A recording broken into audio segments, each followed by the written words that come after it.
తాకట్లో ఉన్న బంగారాన్ని విడిపించి ఆ రోజున మార్కెట్ ధర కట్టి మిగిలిన డబ్బును మీకు అందిస్తుంది కొమ్మూరి గోల్డ్.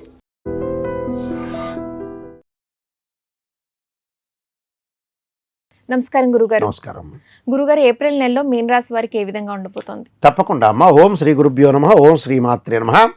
మీనరాశి వాళ్ళకి గ్రహగమన గతులన్నీ కూడా మనం చూసుకునేటట్టయితే శని, కుజుడు, బుధుడు మీన రాశిలోను, గురు మిథున రాశిలోను, రాహు కుంభరాశిలోను, కేతు వచ్చేటప్పటికల సింహరాశిలోను సంచారం చేయటం, రవి మేషంలో సంచారం చేయటం, శుక్రుడు మేష వృషభ రాశిలో సంచారం చేస్తారు.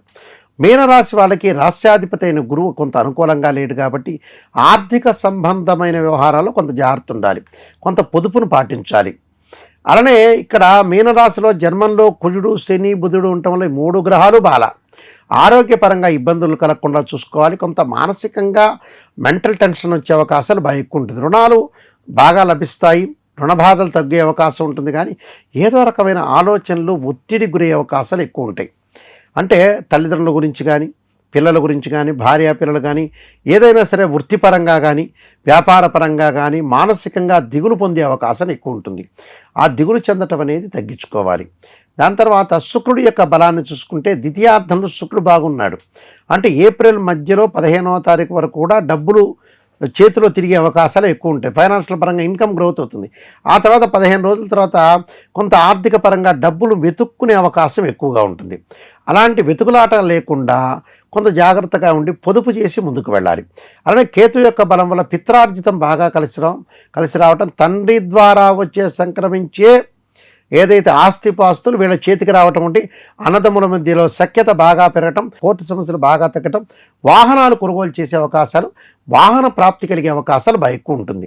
కాబట్టి ప్రతిదానిలో కూడా విజయం సాధించే అవకాశాలు ఎక్కువగా ఉంటాయి. కాబట్టి అన్నిటా విజయం సాధించడం ఒకటి, వీళ్ళ యొక్క స్టార్డమ్ బాగా పెరగటం ఒకటి, అన్ని ప్రణాళికాబద్ధంగా రూపొందించుకునే అవకాశాలు ఎక్కువగా ఉంటాయి. అంటే లైఫ్ను లీడ్ చేసే అవకాశాలు బాగా ఎక్కువగా ఉంటాయి. కాబట్టి ఇలాంటి సంఘటనలన్నీ కూడా, ఇన్సిడెంట్స్ అన్నీ కూడా వీళ్ళకి మంచి జరిగే అవకాశాలే ఎక్కువగా ఉంటాయి ఇక్కడ. కానీ ఏం బాధపడాల్సిన పని లేదు. కానీ పొదుపును పాటించండి. తొందరగా మోసపోవద్దండి. ఎవరిని కూడా తొందరగా నమ్మొద్దండి. నమ్మటం వల్ల కూడా వీళ్ళు మోసపోయే అవకాశాలు బాగా ఎక్కువ ఉంటాయి. ప్రతిదానిలో కూడా కొంత జాగ్రత్తగా వ్యవహరించి ముందుకు వెళ్ళండి. ప్రతిదానిలో కూడా విజయం సాధించడానికి కొంత అనుకూలంగా ముందుకు వెళ్ళారనుకోండి, ప్రతిదానిలో కూడా విజయం సాధించే అవకాశాలు బాగా ఎక్కువ ఉంటాయి. కాబట్టి ఇలాంటి లావాదేవీలు, వ్యాపార విస్తరణ జరుగుతుంది. నూతన వ్యాపారాలు అయితే పెట్టుబడి పెట్టొద్దండి. ఉద్యోగ విషయంలో కూడా నిరుద్యోగులకు ఆశించినంత ఉద్యోగం రాదు. ఏదో ఒక చిన్న ఉద్యోగం వస్తుంది, దాన్ని చేసుకొని ముందుకెళ్తారు. అంటే ఆరోగ్యపరంగా చికాకులు, మానసికంగా ఒత్తిడి గురి కావద్దండి. అనవసరమైన ప్రయాణాలు, అనవసరమైన ఆందోళన చెందొద్దండి.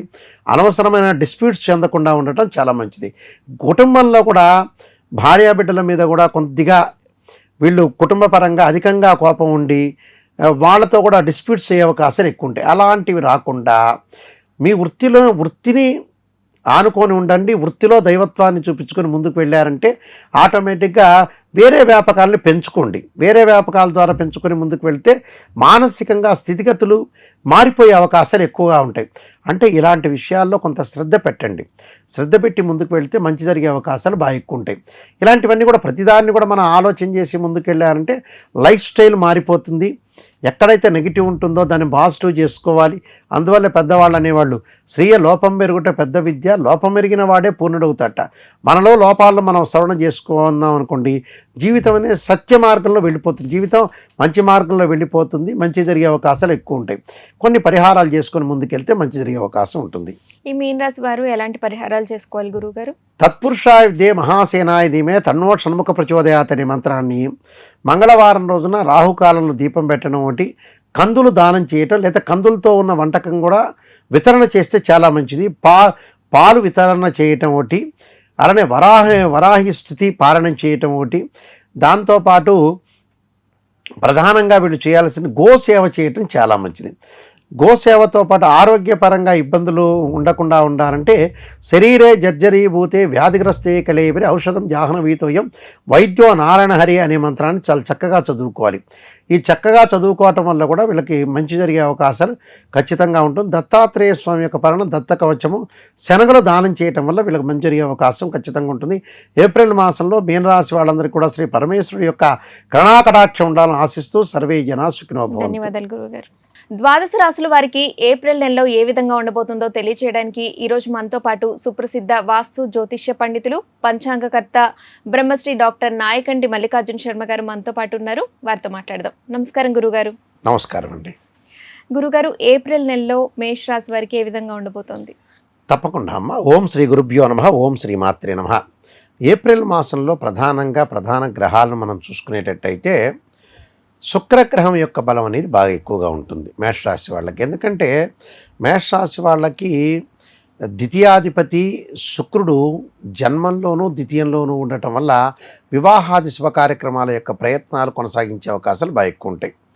అంటే వివాహాది సంబంధించిన శుభ కార్యక్రమాలు ప్రారంభం కావటం ఒకటి, శుభ కార్యక్రమాలకు కొంత డబ్బులు ఖర్చు అయ్యే అవకాశాలు బాగా ఎక్కువ ఉండటం ఒకటి. అలానే విద్యార్థులకు కూడా మంచి అనుకూలమైన కాలం అని చెప్పుకోవచ్చు. అంటే విద్యార్థులకు అనుకూలమైన కాలం అంటే ఏంటంటే వాళ్ళకి తృతీయ స్థానంలో గురువు యొక్క సంచారం. తృతీయ స్థానంలో గురువు ఉంటే ఏంటంటే కొద్దిగా అధిక శ్రమ చేస్తే కష్టపడితే మంచి ఫలితాలు వచ్చే అవకాశాలు గ్యారెంటీగా ఉంటాయి. అలానే దానితో పాటు ప్రత్యేకంగా ఏమిటంటే వివాహాది శుభ కార్యక్రమాల్లో పాల్గొనే అవకాశాలు ఉండటం ఒకటి. ముఖ్యంగా ప్రధానంగా రవి ఉచ్చస్థానంలో ఉంటాడు.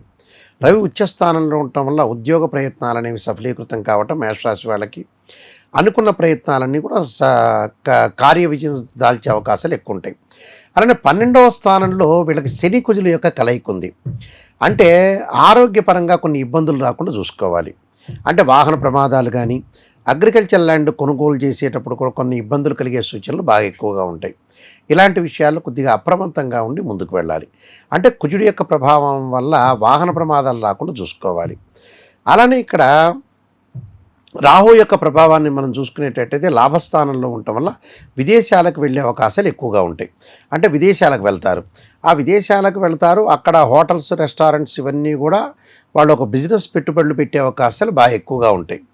శుక్రుడి వల్ల ఏంటంటే శుభ కార్యక్రమాలు, అలానే వివాహాది శుభ కార్యక్రమాలే కాకుండా ప్రేమించిన యువతి యువకులు ఎవరైతే ఉంటారో వాళ్ళు వివాహం చేసుకునే అవకాశాలు మెండుగా ఉంటాయి. అంటే అనుకూలమైన ఫలితాలు బాగా వచ్చే అవకాశాలు ఎక్కువగా ఉంటాయి. కానీ కేతు యొక్క ఫలితం వల్ల స్థానచలనం జరిగే అవకాశం ఎక్కువ ఉంటుంది. ఎందుకంటే మేషరాశి వాళ్ళకి పంచమ స్థానంలో కేతు యొక్క సంచారం. పంచమ స్థానంలో కేతు యొక్క సంచారం వల్ల స్థానచలనం జరిగే అవకాశాలు బాగా ఎక్కువ ఉంటాయి. అదొకటి. స్థానచలనంతో పాటు ఎల్నాటి శని యొక్క ప్రభావం కూడా వీళ్ళకుంది. ఎల్నాటి శని ప్రభావం ఉండటం వల్ల ఆరోగ్యపరంగా కొంత ఇబ్బందులు కలగకుండా చూసుకోవటం చాలా ఇంపార్టెంట్. ఇక్కడ ఆరోగ్యపరంగా కానీ వాహన ప్రమాదాలు జరగకుండా చూసుకోవాలి. డబ్బులు ఎంతవరకు ఖర్చు పెట్టాలో అంతవరకే ఖర్చు పెట్టే ముందుకు వెళ్ళటం అనేది చాలా ఇంపార్టెంట్ ఇక్కడ. అంటే ఏదైతే ఉద్యోగ ప్రయత్నాలు సఫలీకృతం అయినా కూడా వ్యాపార పరంగా కొన్ని ఇబ్బందులు కలుగుతాయి. వ్యాపారపరంగా కొన్ని ఇబ్బందులు కలిగే సూచనలు ఉంటాయి. కాబట్టి వ్యాపారపరంగా ఇబ్బందులు కలగకుండా చాలా జాగ్రత్త వ్యవహరించి ముందుకు వెళ్ళాలి. అయితే రవి యొక్క ప్రభావం వల్ల పిత్రార్జితము, కోర్టు సమస్యలు తగ్గటం ఒకటి, అనుకున్న సమయంలో ఆకస్మికంగా విజయాలు, ఆకస్మికంగా ధనలాభం కలిగే అవకాశాలు బాగా ఎక్కువ ఉంటాయి. అంటే ఏదైతే కొంత డబ్బు రాబడి జరుగుతున్నా కూడా కొంత పొదుపు పాటించడం కూడా చాలా ఇంపార్టెంట్. అంటే మనం వస్తుంది కదా అని ఖర్చు పెట్టుకున్నాం అనుకోండి, ఏదో రకంగా డబ్బులు ఖర్చు అయ్యే సూచనలనే ఉంటాయి. కాబట్టి డబ్బులు ఎంతవరకు వాడుకోవాలో అంతవరకు పొదుపు చేసుకొని ముందుకు వెళ్ళటం అనేది చాలా ఇంపార్టెంట్. అయితే వీళ్ళకి మేషరాశి వాళ్ళకి ఏంటంటే శుక్రగ్రహం యొక్క బలం వల్లనే అన్నీ అనుకూలంగా జరుగుతాయి. అంటే వాహనాలు కొనుగోలు చేస్తారు, బంగారు ఆభరణాలు కొనుగోలు చేస్తారు, ప్రతి పనిలో కూడా కొంత విజయం సాధించే అవకాశం ఒకటి ఉంటుంది.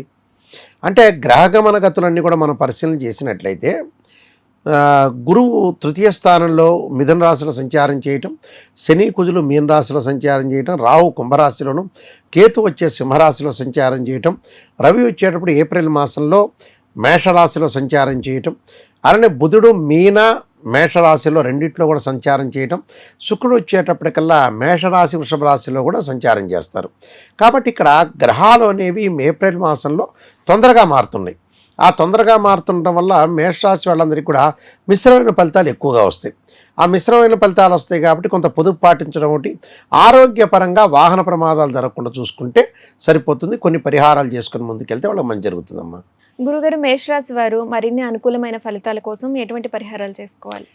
వాళ్ళు కుజుడి యొక్క ఆరాధన చేయాలి, సుబ్రహ్మణ్య స్వామి యొక్క అష్టకాన్ని చదవాలి, అలానే సుబ్రహ్మణ్య స్వామి యొక్క స్తోత్రాన్ని అంగారకాయుధ్య శక్తి అస్తాయి ధీమే తన్నో భౌమ ప్రచోదయాత్ అనే మంత్రాన్ని చక్కగా చదువుకోవటం, అలానే దత్తాత్రేయ స్వామి యొక్క కవచం దత్త కవచాన్ని కూడా చదువుకోవటం వల్ల కూడా వీళ్ళకి మంచి జరుగుతుంది. వీళ్ళు ఖచ్చితంగా నువ్వులు దానం చేయాలి. కందులు కూడా మంగళవారం రోజున కందులు దానం చేయటం వల్ల కూడా వాళ్ళకు సుఫలితాలు వచ్చే అవకాశం ఖచ్చితంగా ఉంటుందమ్మా. ధన్యవాదాలు గురువు. నమస్కారం అమ్మా. దీన్ని తవ్వండి, తవ్వుతూనే శివలింగం. సరే దాన్ని అట్లా కప్పేసేయండి, చూపించదండి. Krishna is there. మూర్తి పూజ కాదు, సాక్షాత్ బ్రజేంద్ర నందన భగవాన్ ఉన్నారు మూర్తిలో. ఏమీ ఆశించకుండా ఆరాధించే వాళ్ళు కూడా ఉన్నారా ప్రభుజీ? నిజమైన భక్తి అంటే మనకు తెలియదు కాబట్టి